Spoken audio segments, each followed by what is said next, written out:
Hey, it's Western of 4x4 Canada podcast. It's Andrew with Scaia Off-Road. So excited to have you here today, Andrew. It's something that's been coming a long time. You and I have known each other for a few years, and I've mentioned it a few times, got to get you on, get you on, and it's my fault. I never followed up with that. So super happy to have you on. Yeah, exactly. We're here now. So super happy to have you on. Unfortunately, Tricia is sick tonight. She did text me earlier and said, I can't speak. She is taking it easy at home tonight. But you know what?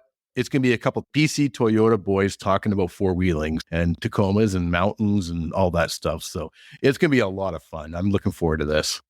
Before we get into it, Andrew, we got a couple of things I want to mention. We have lost a couple people in Ontario in October, and Doug Sutton was basically the grandfather of off-road racing in Canada, or at least in Ontario anyways. And his first off-road race was down at the Nora Mexican 1000 down in Mexico in 1969. And he drove a Type 3 VW and all the way from Toronto, all the way down to Mexico, raced this Mexican 1000 race. He only did 600 miles on it. He broke down out in the middle of the desert. They made it some rickety repairs, got him back to Ensenada, did some more repairs, and then he drove it all the way back to Toronto. And that was the start of his off-road racing career. And he ended up racing the Mint 400. He's done a number of the big races in the States all through the 70s. And he actually started an off-road racing series in 1972 in Ontario. And that was the birth of short course off-road racing in Ontario, thanks to Doug Sutton. And unfortunately, he passed away.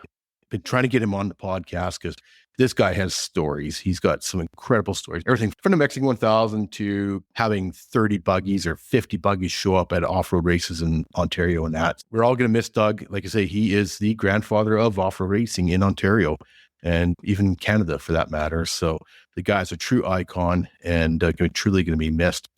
We also lost last week a fellow by the name of Jerry Monahan.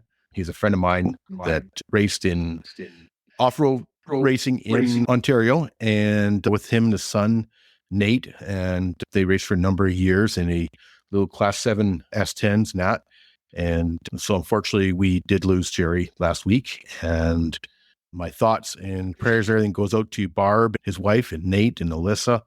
And Jerry was a great guy. He's one of those guys, he must have been 6'4", 6'5", and just a big, bulky guy and just a heart of gold. And he just do anything to help you out. He was under trucks, working on competitive trucks and helping everybody out. And he did get away from the off-road racing 4 or 5 years ago, but still had that great heart. And every time I talk to him on the phone or text, just remember that, right? Like I say, my heart goes up to Barb and Nate and Alyssa.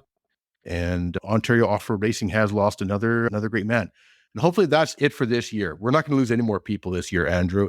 We have lost Allison with Duck Duck Jeep, or however you want to pronounce it, as well. We also lost Malcolm from Crimson Off-Road on YouTube and Instagram, and now Doug and Jerry as well. So that's it. No more people are allowed to leave us this year. So I do want to give a quick shout out, though, to the crew at Finding Life's Moments. And I'm wearing one of their hoodies tonight, and I just want to give a shout out to those guys. Finding Life's Moments on YouTube. Really awesome BC couple. They're running Tacoma just like you and I do. And they just a regular people like you and me, and they're out there exploring and wheeling, and they got some good fun videos. So check them out on YouTube, Finding Life's Moments. And yeah, so hit the cigar button.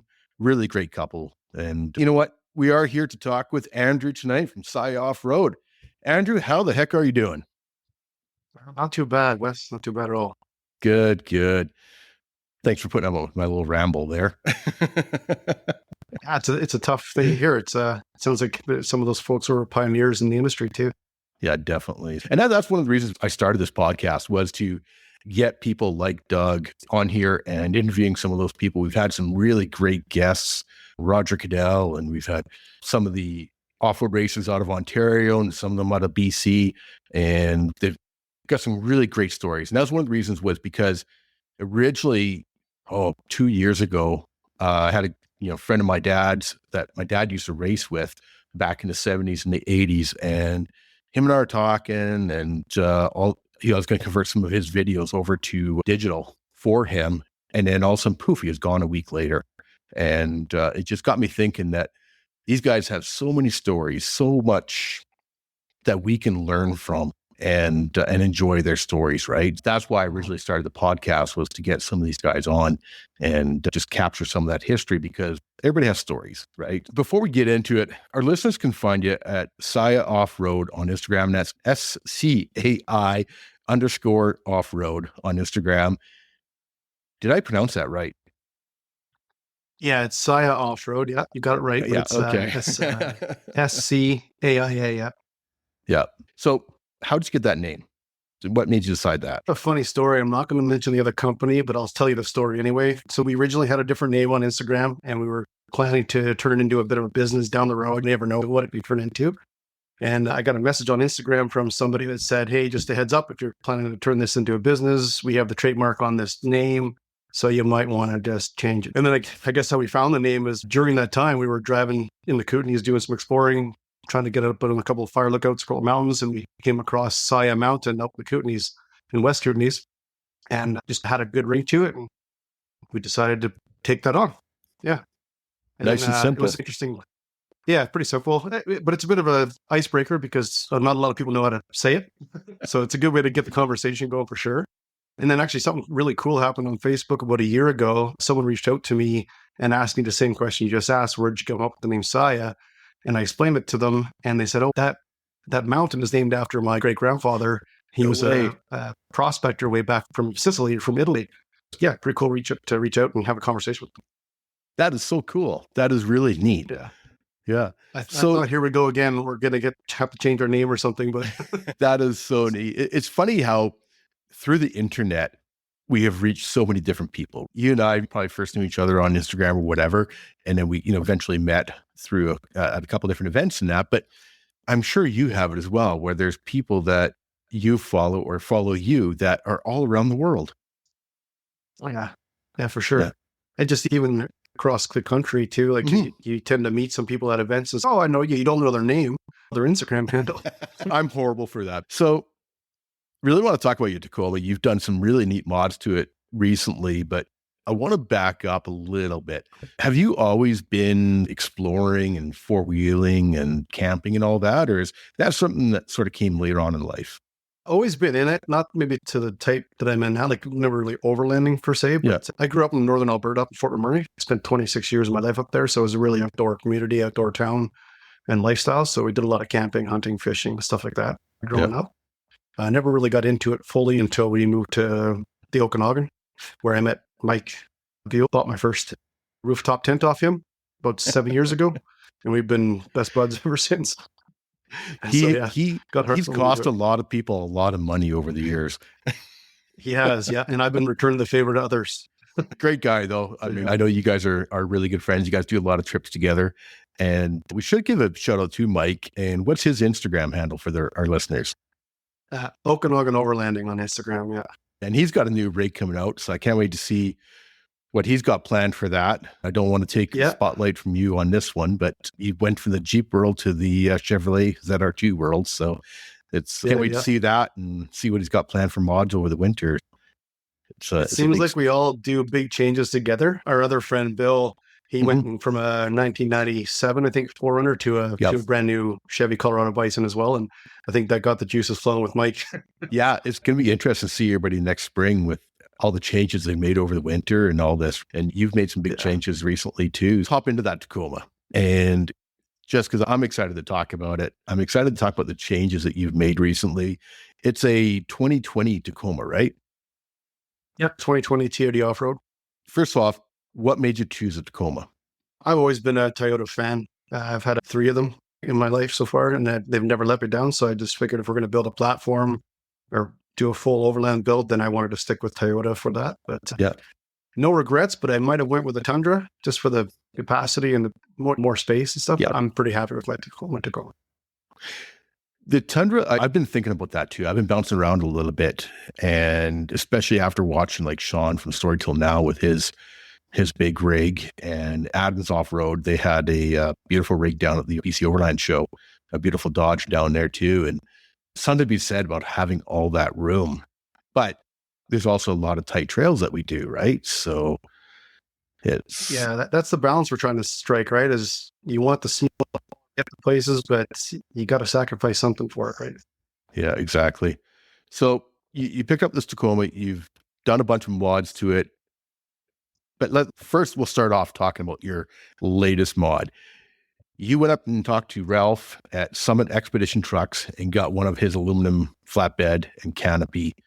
I'm a huge fan of Ralph and his flatbeds and his company. I love their product. I love their quality. I think Ralph is a great guy, stand-up guy, and just absolutely love the company. Can you explain to our listeners what the hell I'm talking about? So I don't have a full Tacoma anymore. The front half is a Tacoma. The back half now is a tray, a flat deck tray and a canopy system. Really, it just adds way more cargo space. It lowers your access point, gives you better rake angles. I guess it's Australian inspired or South African inspired. A lot of the Ute trays and canopies out there, they've been doing it for years, right? And there's a number of those companies in Canada now in the US, but Ralph's at Summit Expeditions Trucks is phenomenal. The quality is absolutely really, really happy with what they've done. Yeah, so you've got the flatbed tray. Do you have the slide out tray in the middle that slides out the back? Yep. Yeah. Yeah, it's a full 5'5" tray. Yeah. That's pretty awesome. I think that's a great idea because that's so much unused space underneath that flatbed, right? So that full slide out tray, and then you've got what we like to call the canopy, which is basically aluminum canopy going over a portion of that flat deck. And you didn't go full length on the canopy, did you? No, yeah. So the tray itself is 66 inches, and then the canopy is a 60-inch. So it's got about a 6-inch lip on the back, really for our spare tire to sit on the tray. And then also we have our fuel canisters or fuel mouse on the back. Yeah. Yeah. So again, to our listeners, you got to check out Scaia Off-Road, SCAIA_off-road on Instagram to get a really good feel for what we're talking about, because it is hard to explain it without a visual. Obviously, really Andrew is. and I know what we're talking about, but one of the nice things I really like what you guys did with this is you actually color matched some of the panels to the color of your vehicle. So it's not just a whole bunch of aluminum thrown on the back of the truck. Yeah, so we did black for the tray itself, and then the headache rack, and then the frame of the canopy is all black, but the door panels, all the door panels are color matched cement gray, or as best we could, and it looks really close. It looks so sharp. It's something that I thought would be cool, and then I saw that you did it, and I'm like, that is just perfect. That just totally makes sense. It just ties it all in together, because I'll be honest with you, that's one of the things with those Ute trays, if you want to call it, is that it does not quite flow as nice as a truck bed does, right? Yeah. Color matching it, I think, was just a brilliant move. I think it just ties it all in together. Really nice. So, yeah, Ralph tells me it's his favorite build, but he probably tells that to everybody. But honestly, it is a pretty wild rig to look at and walk through. I love showing people it. I stop at the gas station and people are asking about it. I go to the grocery store, people are asking about it. So I tend to open up. I'm going to wear the components out on the door hinges pretty quick. So under this canopy, basically they open from the side, right? And then you can put your fridge and all that kind of stuff. I know you still have a lot of work to do on mounting all your electrical and all that, but maybe give us an idea of what you're planning on doing with the inside of that canopy. To start working with Ralph, we did a built-in RV fridge. So a Dometic front-facing fridge instead of using the typical freezer cooler style one. Yep. And then we had a custom tray or shelf put above that so we can store, I don't even know what I'm going to store yet, but at least it's a space spot to put some stuff. And then right next to the actual fridge is a slide-out pantry and a coffee nook table almost type thing. So it's absolutely enormous. Like I said, if you go see the photos, the pantry, you can almost put most of your cooking utensils and pots and pans and all your dry goods, your cleaning supplies, all of it would fit in there alone. So then you still have so much more space inside. But it's nice because the pantry slides out, full slide, and then to double slide, the second part slides out after the main unit slides out. So it creates a lot of workable space as well. And then I put some carpet on the floor just to give it some more grip and just it looks a little bit better. Better finish, because you're going to scratch that powder coat up pretty good by throwing stuff in the back a lot. And that's all we have right now. And so the goal is to use it for the first summer or over the winter. We're going to probably plan a few things, but use it over the summer coming, figure out how we use it and try to utilize the space as best we can. And then maybe add a couple of different compartments and shelving units and stuff like that that works for the gear we have. trying to make stuff work to the gear we have as opposed to just making our gear fit.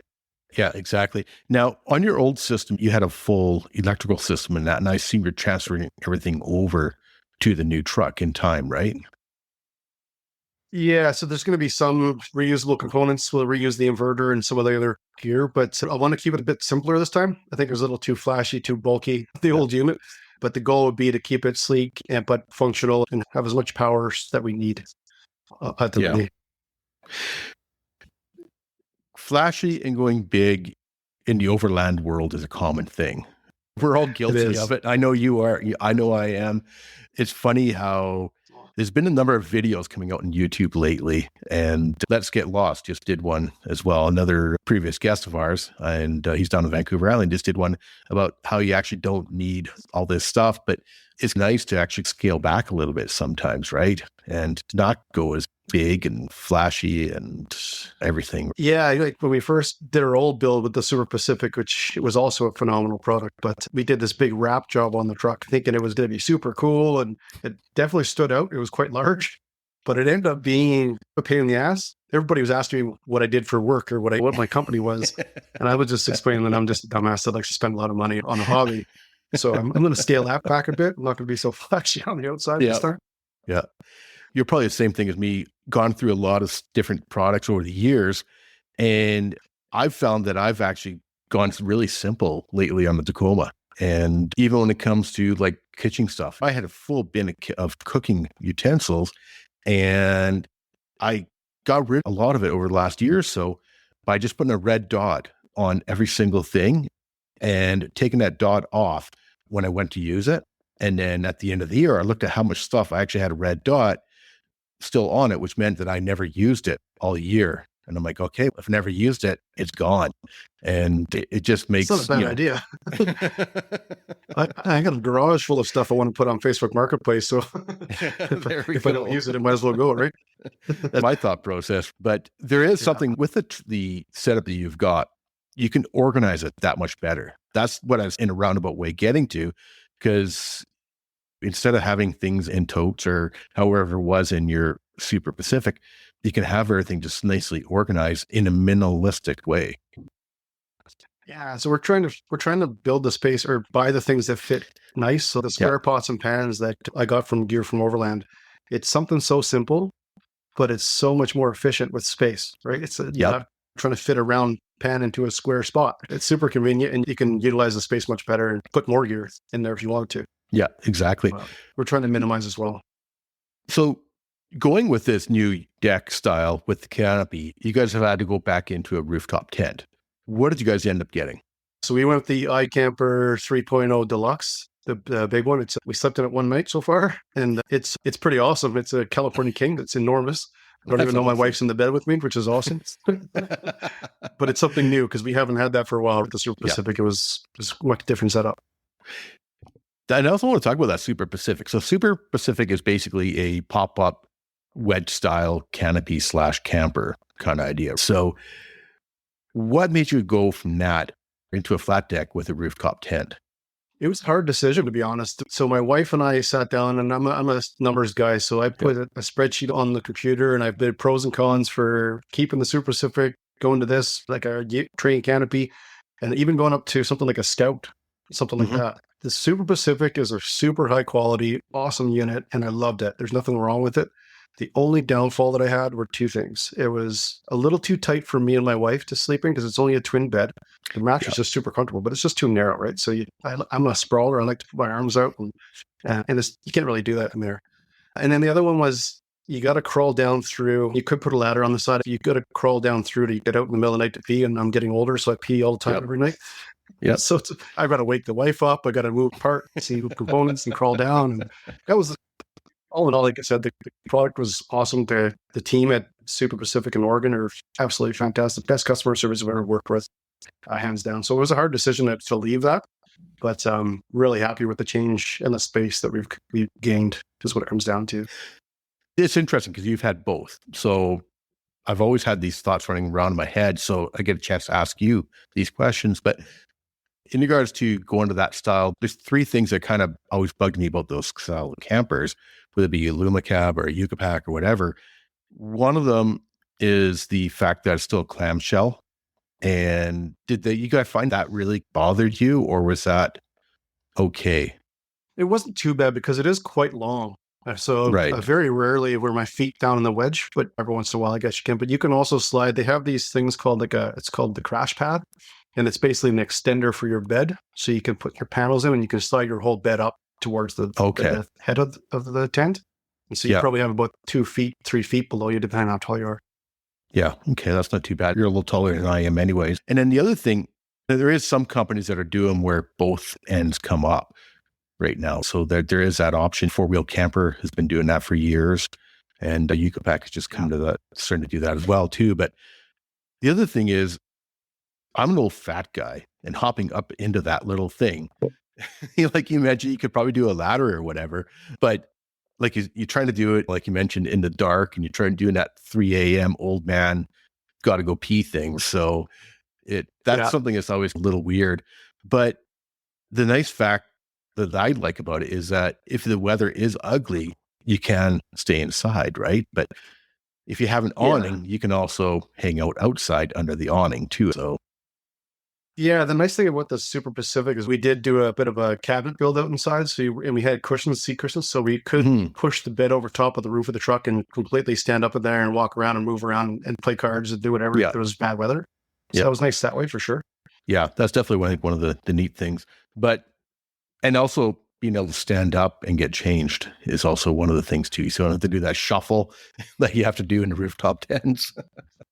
Yeah, so doing the shuffle in a twin is not that great, but doing the shuffle in the king size bed, I'm okay with, I think. It's still going to be a bit different, but it's going to be. Yeah. I think you guys are going to be really happy with that for sure. So really looking forward to talking again to you in the spring after you got some nights in it, and that you can't really go wrong with that combination. No, we're pretty happy with it. We've talked about the best tent that we can possibly get, and that seemed to be the one that hit the mark for us. Yeah. No, that's great. So the rest of your Tacoma is not stock at all. You've got a bunch of mods on this thing. How about giving our listeners a bit of a rundown on what you got for mods on the Tacoma? Okay. Done a lot of hammering to the wheel wells. We ended up stuffing 35-inch tires in there last spring, I think. So we ended up having to cut away the fenders, and we did a C4 fender flare kit, which was a pretty nice setup because you can tuck away all that liner, again, protect the rest of the engine bay. We've got Old Man Emu BP51 suspension on the truck right now. We are going to be looking at upgrading our suspension, I think, next year down the road. This will be just a little bit taller. We got an onboard air. The way I set it up is that you can just connect it to the bumper. So you just plug into the bumper and you can go and air up real quick. Looking for convenience, a 7.5 pop the hood, stuff like that. Not that it's too much more work, but yeah, for sure. Airing up is one of my least favorite things to do. Yeah. Well, I have a Toyota, so everyone asks me if I'm broken down when my hood's up, and it's a Toyota, so it's never true. But we did have the fart system in there, which is now gone, which is a cabinet system that we really enjoyed. It was a high quality storage unit. What else do we have? We got Vivid Lumen lights all around the truck for our ditch lights and our top lights. I wouldn't say a bar. It's a string of 8 FNG5s across the roof now. And then we got a nice little 22-inch light bar in the bumper as well. But what else we got going on?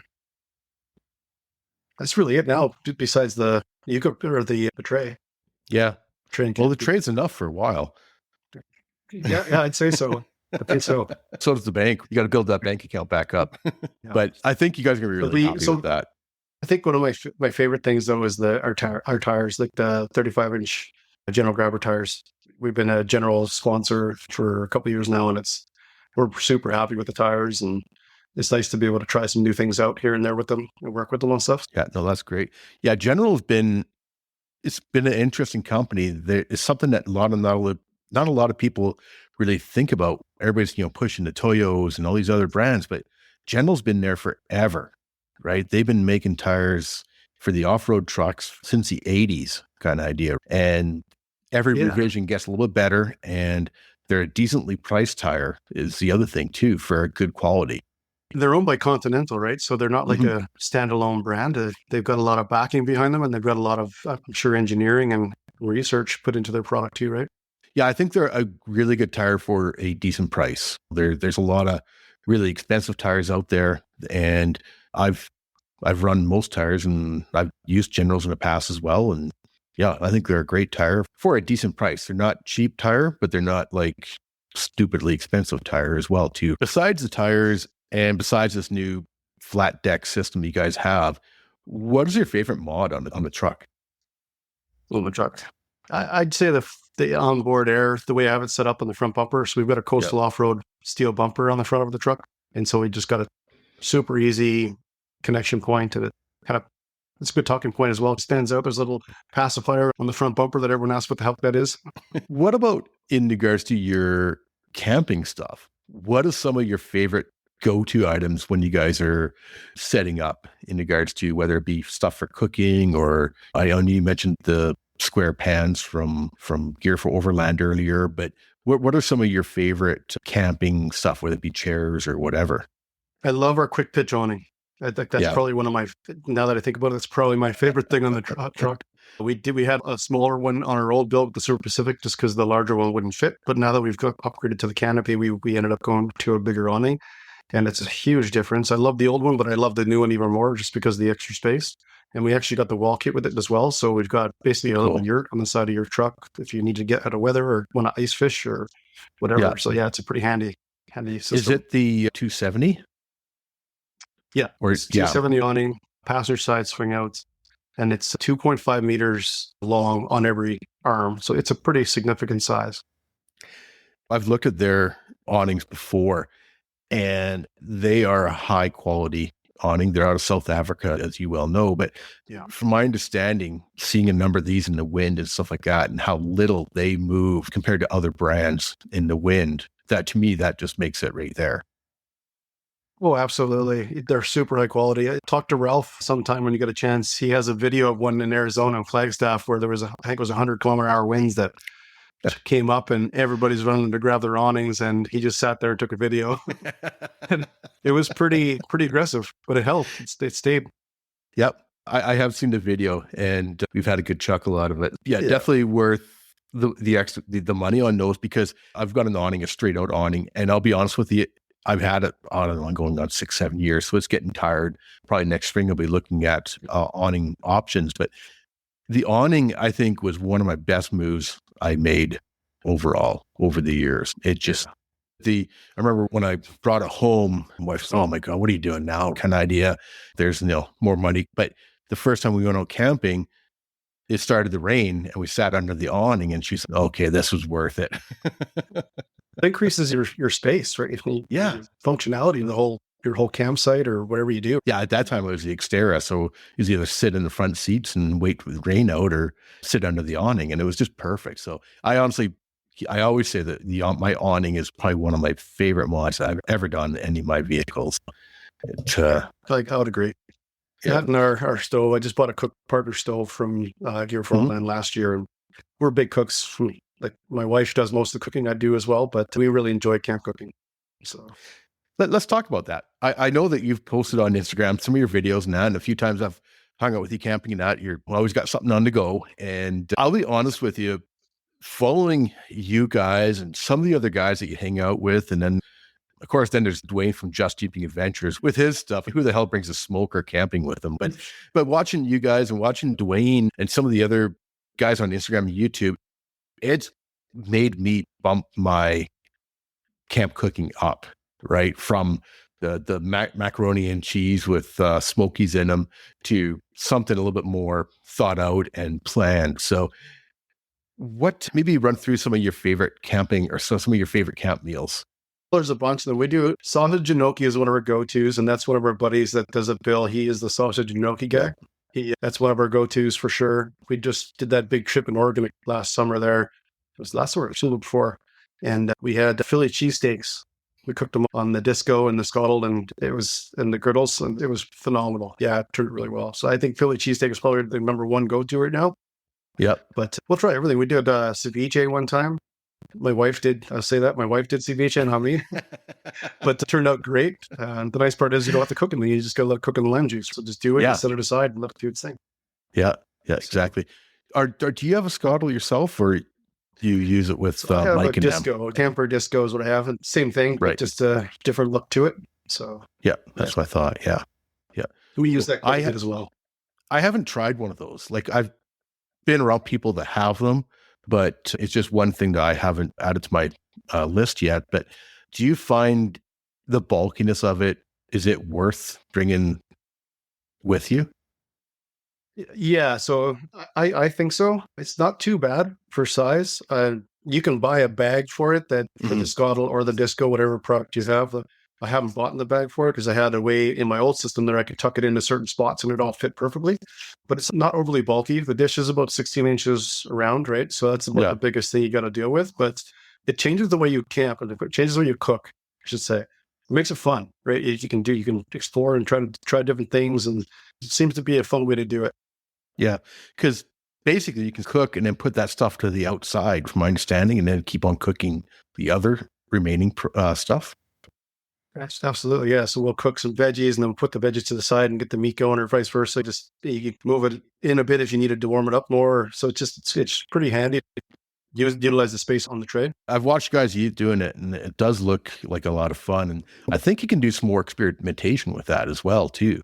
All your different meals. And You really can, yeah. So yeah. next time when you're out with us at the June week, we'll have to get you a cinnamon bun made up. Yeah, there we go. It's pretty awesome. There we go. Like I say, I've definitely stepped my game up thanks to other people on Instagram and that, and I'm quite happy with how my progression has gotten. I've made a pact to myself to try something at least every second camping trip, try something new. And so you look at my Instagram, my saved Instagram stuff is all camp cooking recipes and videos and all that. So I find it a lot of fun.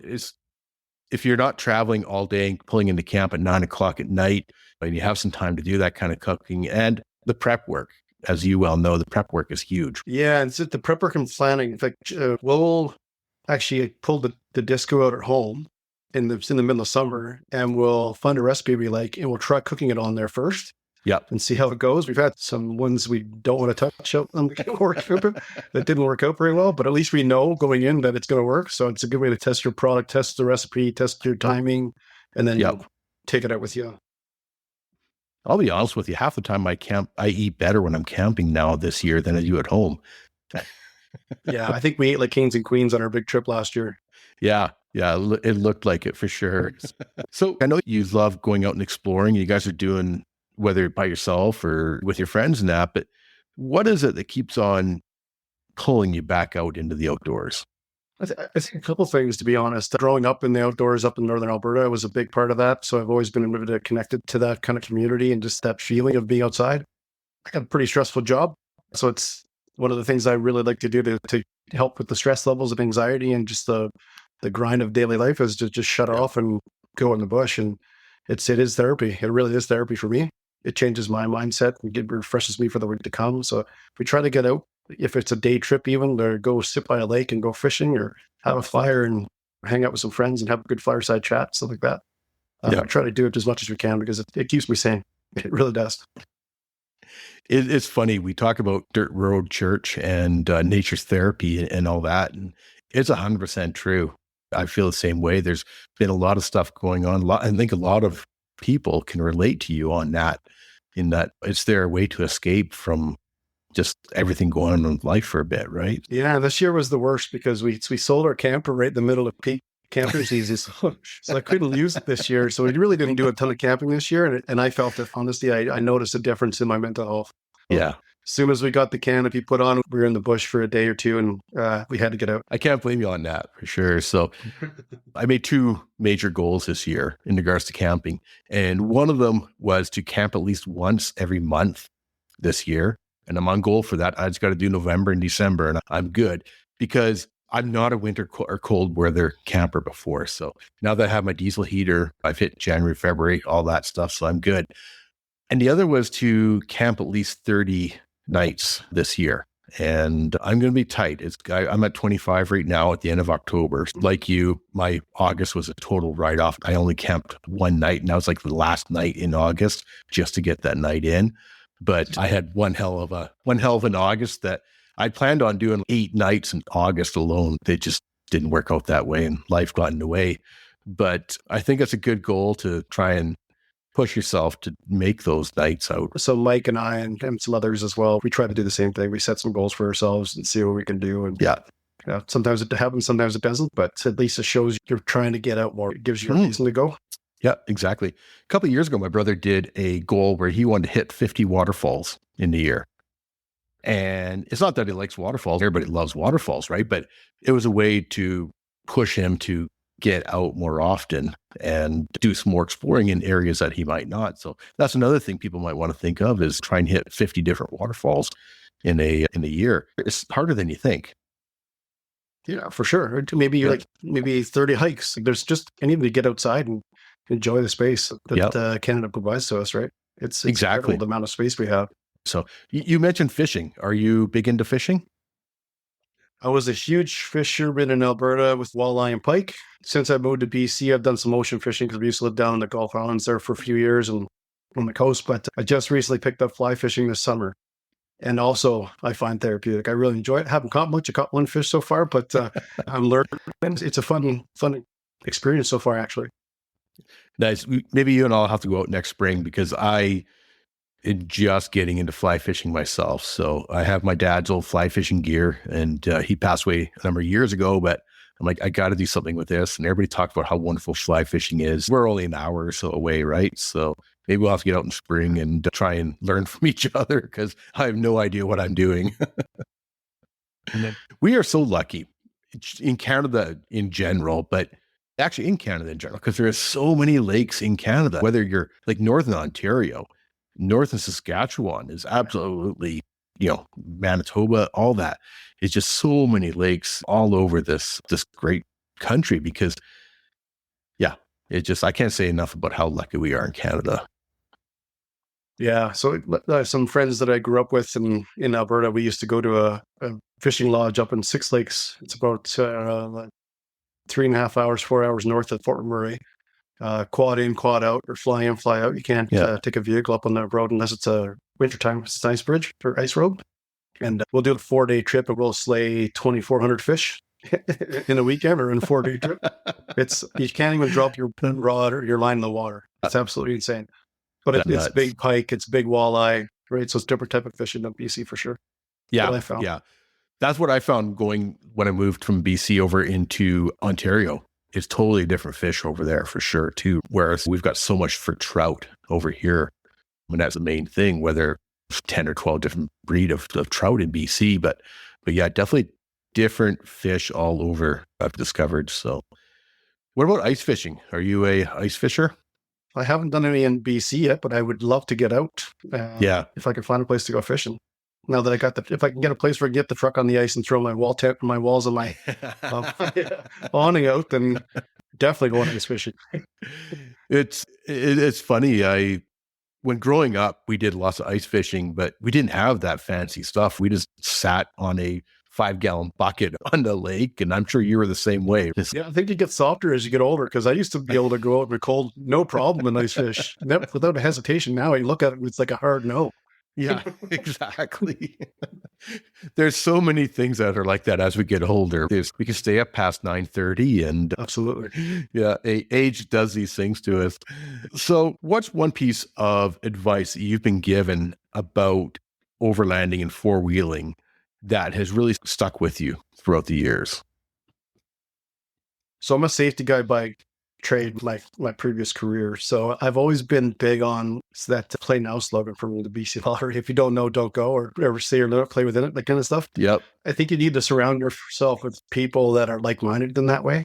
I think there's too many people that want to do it for the gram, and they put themselves in a bit of a hairy situation sometimes, and you make other people feel like they're a bit uncomfortable. So that to be able to have that open dialogue and have an open line of communication with your friends that you're out wheeling with, I think that's probably one of my biggest things. See something, say something. Don't be afraid to speak up if you see something that's going to go wrong, or you think that something's going to go wrong, because it can, and it will. Yeah, and it can happen so fast. It really can. Yeah, blink of an eye for sure. Now, having said that, let's talk about the gram for a second. Social media, and this is something that you and I didn't obviously talk about beforehand, but social media can be negative and positive.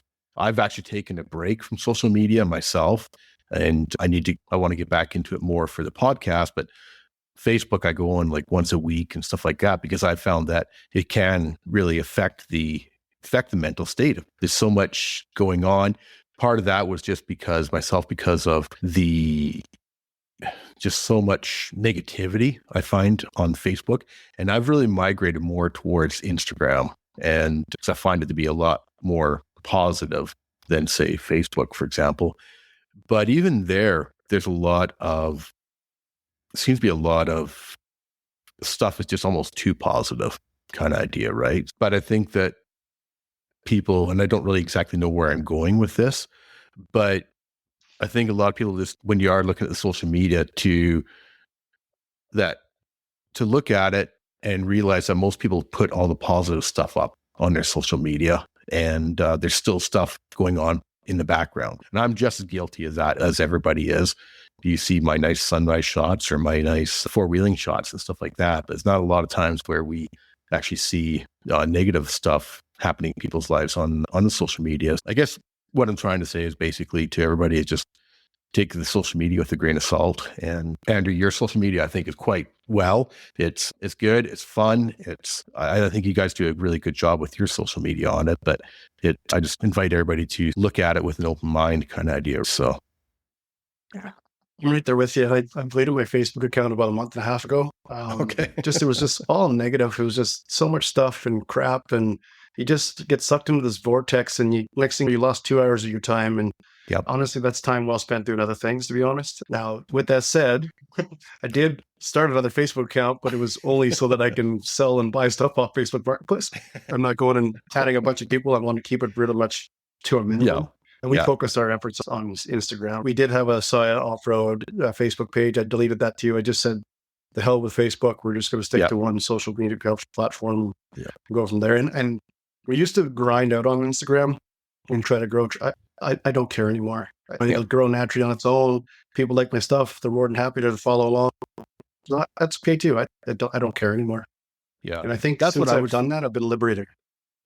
And that's what I'm finding in the last, I don't know, 3-4 months. We have a schedule that is what I try to follow for the podcast stuff, because that's more of even though it's not making any money, we're losing money every month on it, but it's more of a business side of things. So I want to keep a sort of a schedule going. But on the personal side, I was always trying to post once every 3 days or once every day and stuff like that. And it was just like, this is just too much. Then I'm stressed about posting. What am I going to post? I got to do a reel, or I got to find a photo, or I could go back in my history, and it was stressing out. So same idea as you. If I got a good photo or a good video, I throw it up there and go from there. And I've noticed that I become a lot less stressed because of that as well. The way you think about it. And then honestly, it's much more comfortable to, you feel better about yourself. You're not getting sucked into the trap. The other thing I find is social media is a curse and a blessing at the same time, right? It gives us the ability to network and communicate and do what we're doing here and stuff like that. But it also, if it's not negative, then it's, I better go buy that. So it's nice to get away from that too, a little bit. But I do. It's funny. Because I had a rough August with my brother going missing and trying to find him and his vehicle and all that stuff. And I'd see everybody out exploring the mountaintops and stuff like that. I'm like, I just don't even want to look at it, because then it gets you thinking I should be out there and that. But I think people are starting to realize, just like you have, that just do it, look at it. Don't spend 2 hours on it every night, because it is so easy to do, whether it's Facebook or Instagram, right? And just enjoy it, enjoy life. You list the world around you because your eyes are down, Rick. Exactly. What is your favorite season? I like fall, just that summer into fall, where it's not so boiling, blistering hot that you can enjoy it.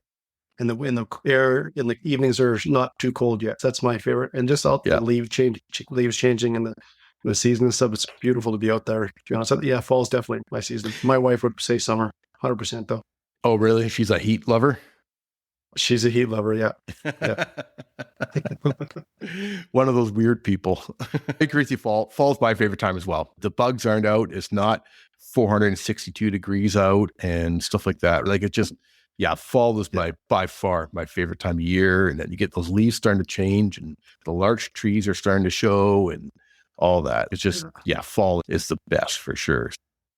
Yeah. Yeah. The I enjoy driving around and just all of a sudden you see something that kind of takes your breath away. It's wow, that's yeah, pretty cool. That looks amazing. yeah. I was just going to say how beautiful Ontario and Quebec is in the fall time. To our listeners over there, you guys are so lucky to be living over there with all the big, more colorful maples and stuff like that. If there's anywhere that you could go spend a couple of weeks for, all paid for in Canada, where would you go? It's Newfoundland. I Yeah. want to go back. I've been there tons as a kid. My family is from the East Coast. My dad is born in Newfoundland.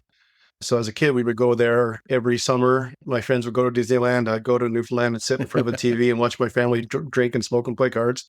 That was my summers. That's a Newfoundland But to thing. go back as an adult, to go back Yeah. as an adult though, and actually explore it. There's so much beauty there, and it's just untapped area. Yeah. You see some of these videos, and it just keeps reminding me why I need to go back. Yeah, definitely.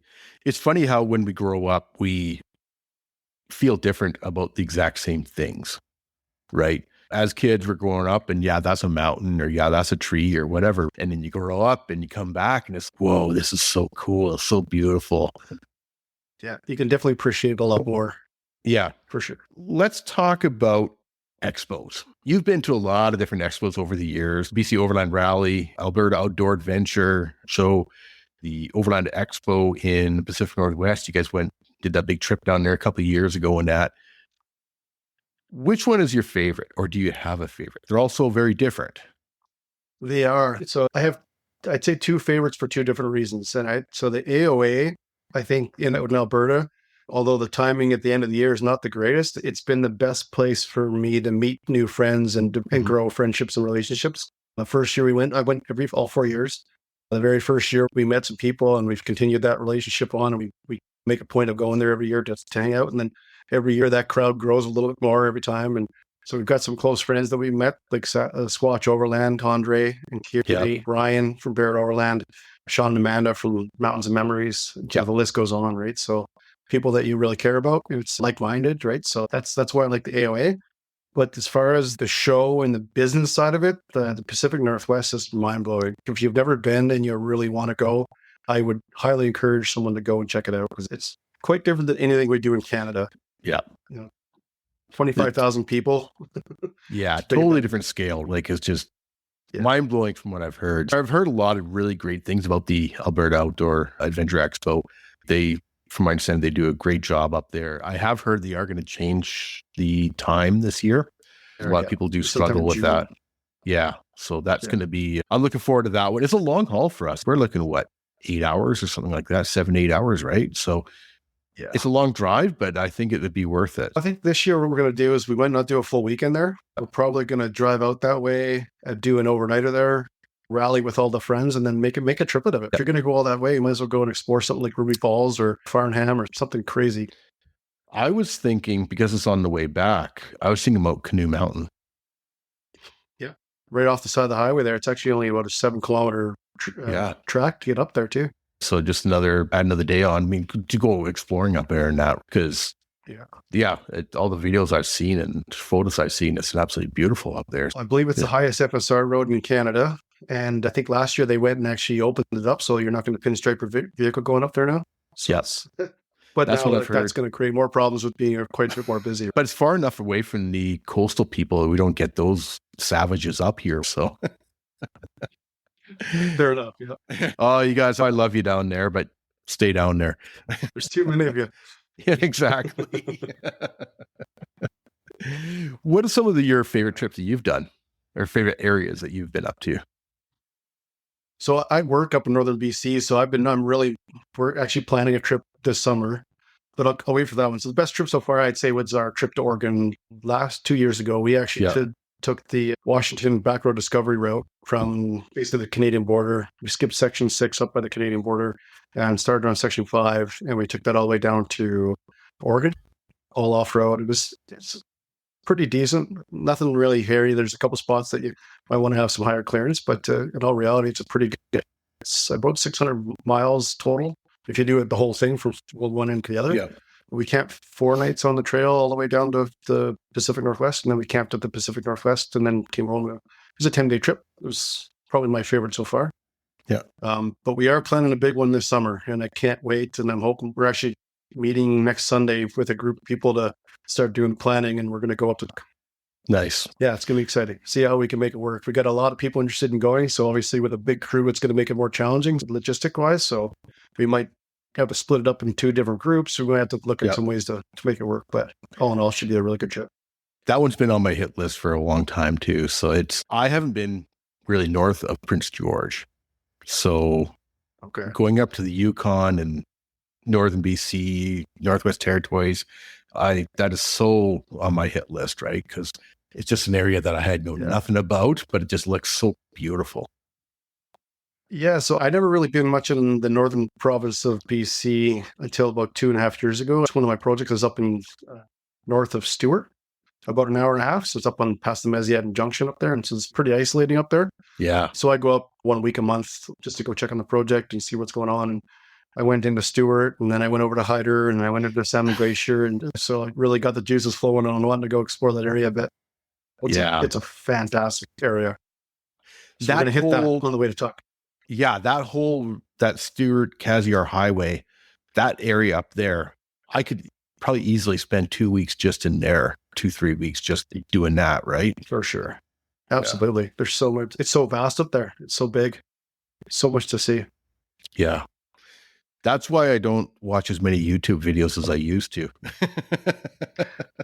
Does he get too inspired and spend more money?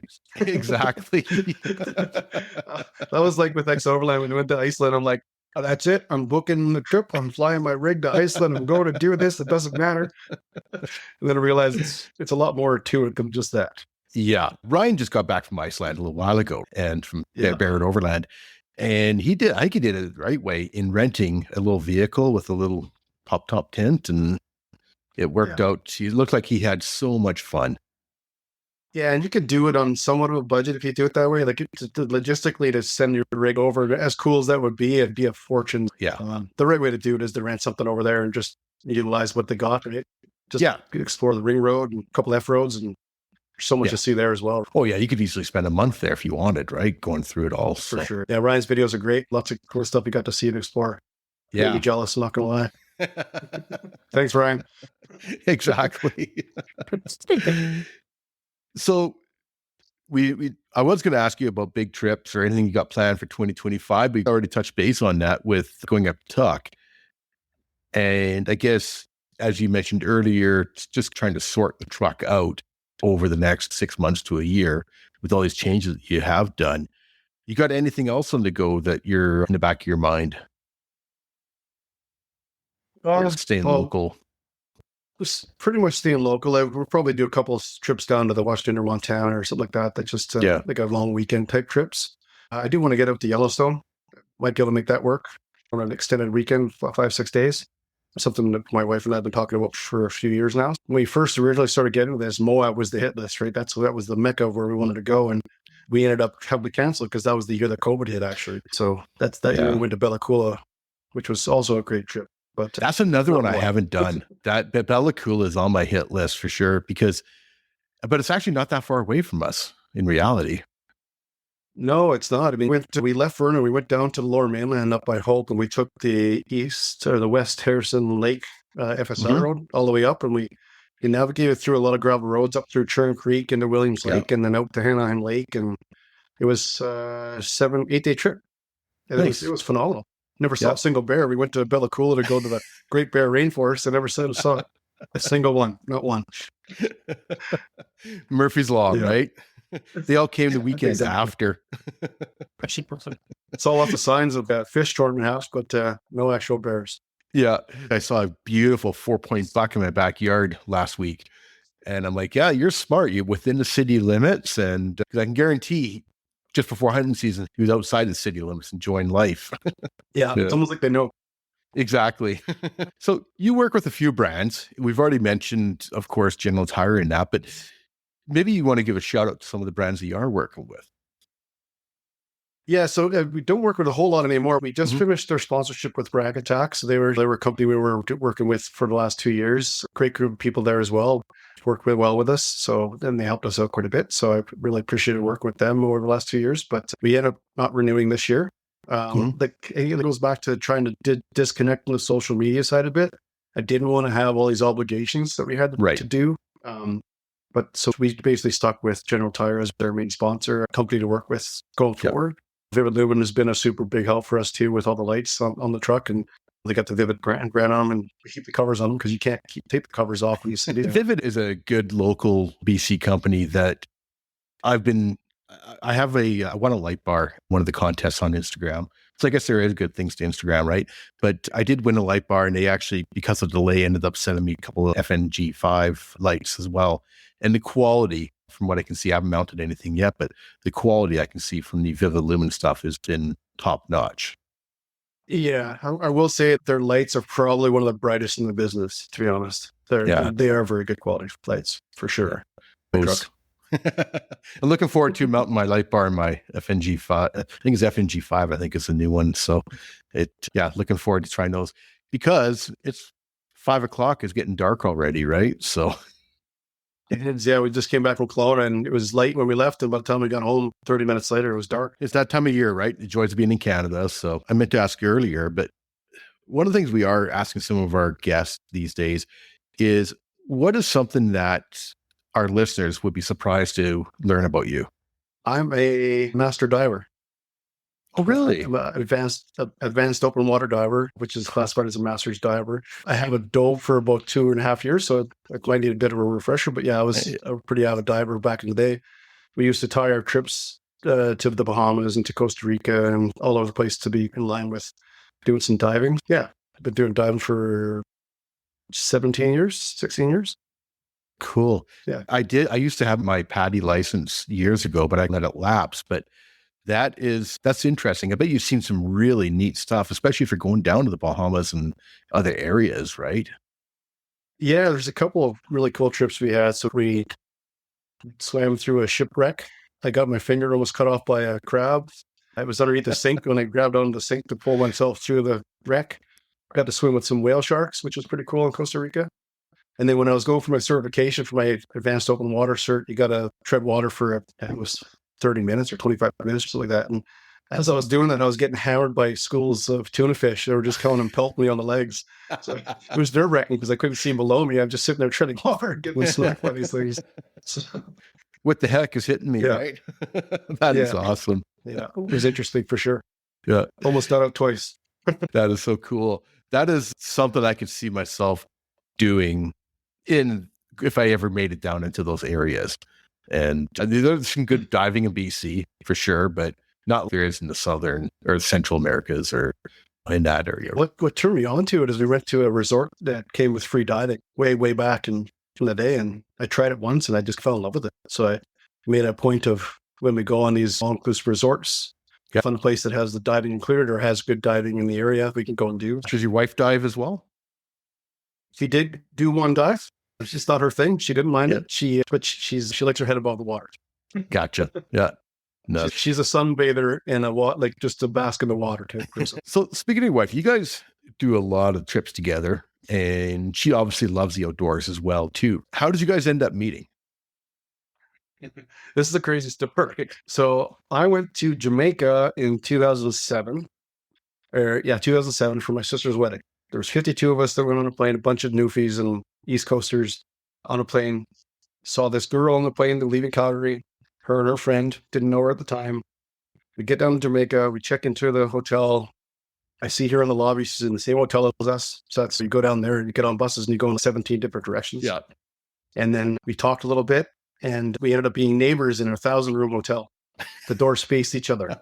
I opened the door, or I was opening the door and I was saying something like, "Oh, look at the bruise dispenser on the wall." It was cool. We were like 24, 25. Yeah. And she opened the door right behind me. She was right there. So we talked a little bit. And then one night, I was busy with the wedding stuff, obviously. So one night, some guy followed her back to the room from the disco, some drunk guy. So she called me room to room and I got rid of him for her. And we hung out that night. We got to know each other a little bit. And that was what it was. But actually, the funny thing was, I'm down there with 52 people. She's down there in the pool having fun, drinking, socializing with people. And my dad and her are getting drunk together, hammered. And my dad gets silly drunk and puts his arm over her shoulder and said, "This is my future daughter-in-law." And she's like, who's your son? And I came up from the beach. That's my son. She's like, no way, that's my neighbor. So it's really weird connection. And then we got the flight home together. We sat on the plane together and talked the whole way. And Yeah. 3 weeks later, she sold her place in Revelstoke and moved to Sherwood Park. Wow. That is so awesome. That is such a cool story. It was pretty crazy. That's awesome. And that was so cool. 18 years ago. So she obviously loves the outdoors and stuff like that as well. And that's hard to find sometimes. And somebody that enjoys doing some of the stuff with you as well. So you've definitely hooked yourself a good one there. So yeah, and a lot of the nice photos you see, all the really artsy, cool photos, that's her. That's not me. I can't take credit for, I get a good one here and there, but I tend to do a lot of the more of the reels and video stuff, but she's got a really good eye for the photos. She does a great job for her account too. Yeah. No, that's great. Yeah, there's one posted, I think today even, that I saw that I noticed with the new flatbed deck there. So that the last question, is there anything that we missed that you wanted to mention or wanted to talk about? I guess one thing I just want to give a shout out to somebody, Josh from he's Visual Vandy on Instagram. Mm-hmm. Him and I have been talking for a long time, and he's a photographer and a videographer. And he's been wanting to do a bit of a photo shoot with my rig for a long time, but I've been holding off because I knew I had this new thing coming. And so I connected with him last week there, and we did a bunch of photos and videos. And he just posted one of the coolest videos I've ever seen of my truck. And so I'm really stoked how that turned out. And he gave us a bunch of really cool photos. So I thank him for all the help on that too. And it definitely makes the Instagram account pop in our truck pop. Yeah, he did a wonderful job, especially along the road with the way that he did that at speed and stuff like that is great. And what's his Instagram again? It's Visual Vandy. Visual and Vandy is Vandee. Perfect. So cool. Yeah, definitely check him out. He's got some really good content. Yeah, and a great guy. Beautiful. So the last question we ask every guest is, what Canadian would you like to listen to on the 4x4 Canada podcast? I thought about this one because I know you'd ask this question. And so I thought about it quite a bit, but I'm like, I want to say some of my friends, but most of my friends have already been on. But there's one guy that stood out to me, and I watch his YouTube channel, and maybe he's not an overlander, but he's definitely an adventurer. Mm-hmm. Is Dustin Porter. I don't know if you know who he is from Destination Adventure. He does a lot of the abandoned towns and just super knowledgeable, super educational videos. Goes to a lot of cool places, has fun with it. I love his catch at the end of every episode, right? Take nothing but photos, leave nothing but memories, I think it is. Yep. Something like that. Yeah, really good guy. I love his videos. Does a good job. I think it'd be very interesting to talk to. Yeah, it's something that we have tried hooking up a couple times, but his schedule, because he's, especially during the summer, he's gone full time. Hopefully this winter we can have a chance to sit down and talk, because I think he does a really good job, not only his editing. I really enjoy a lot of his videos and a lot of his drone work and that, but just these places that he goes that I never heard of. It just blows me away. Yeah, nice to have a little tiny boat where you could just zip into inlet somewhere and go somewhere where no one's been or for 100 years. Yeah. I love history too, right? So that's a huge, when I do things, I'm making a point of going to ghost towns or whatever. And that is half of the draw to go to a certain area for me, besides the beauty. Yeah. He showcases it very well. He does a really good job of educating. He does a lot of cool content. The videos are great, like you said, with his drone footage. And overall, you could tell he's just a super awesome guy. I never met the guy. I don't know him, but I've watched a lot of his videos, and I think he does a great job. Yeah, I definitely want to sit down with him. I think that's a great idea. And he does a wonderful job. So once again, we are talking with Andrew from Scaia Off-Road, and that is SCAIA _ off-road on Instagram. Andrew, it's been a blast. I know it's been a bit of a wait getting you on, and I apologize for that, but it was worth the wait for sure. Oh, good, man. I appreciate you having me on. Yeah. A great talk. I can't wait to see this flat deck in person, this Summit Expedition truck flat deck in person. I got to make it over. I'll give you a shout if I come out to Kamloops sometime. Yeah, I do come out to River once in a while. So yeah, definitely. Because and same with heading over. I have to get some camping in, like I say, in November and December, but also into the new year. And we did a couple neat ones just around Falkland last year in January, February, March kind of ideas. So I'll have to hit you up when we do that. Yeah. Let me know. I'll stop by for a beer and light a fire. Exactly. Yeah, it's Falkland's halfway between us. So awesome. Once again, really appreciate you coming on board tonight. And to our listeners, If you have any suggestions of people that you would like to listen to, or if you'd like to be on the podcast itself, hit us up on Instagram at 4x4 Canada Podcast, as well as our website, 4x4CanadaPodcast.com. We've got a link there where you can fill out some information. And we've had a focus on overlanding the last little bit, but we really want to spread it out and get some more of the racing back in. We've got some monster truck drivers coming up here really shortly, and some sand draggers and people from different backgrounds coming up. So that's going to be interesting as well. I want to try and spread it out a little bit. Love the overlanding. I mean, Andrew, you know how much we enjoy getting out and doing that kind of stuff, but off-road racing is in my blood. So I want to talk about that kind of stuff as well too. So if you guys know of anybody or have any suggestions, or if you want to be on the show, hit us up and we'll see what we can make work for it. So once again, thanks for coming on, Andrew. Really appreciate it. Thanks, Wes. Appreciate it. Have a good night.